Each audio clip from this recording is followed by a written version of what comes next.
Well, in our gatherings this week, we talked about marriage in the age of COVID and how the stresses and challenges of living in a global pandemic have taken their toll on many couples.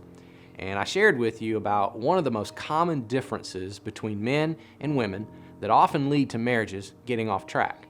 It's the number one need found in surveys that men and women have. The need for women to feel love and reassurance, and then the need for men to feel trust and respect. Now let me just say this first.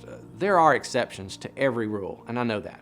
In fact, the research shows that roughly over 75% of men and women do fall into those two categories, but maybe you fall into that other 25%, and that's fine.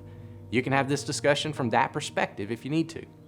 But wherever you land on this, it's so important that couples can have real, honest discussions about what their needs are and how we can meet those needs for one another. But remember, like I said in our teaching this week, marriage isn't meant to meet every need and to make us feel completely happy and fulfilled, but there are needs that we can meet for one another. And one last thing before you start your discussion. I get that everybody in your group may not be married, so if you're single, approach this discussion from the perspective of what you've seen in other couples or what you hope to have one day in a relationship. If you're divorced, maybe you could approach these questions from the view of where things went wrong in your past or what you hope to see in your future.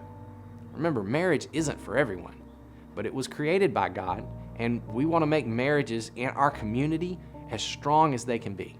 And I hope this discussion really does help. So if your group is meeting together on site, your questions will be on the screen right now. If you're an online group, log back into your room and begin your discussion there.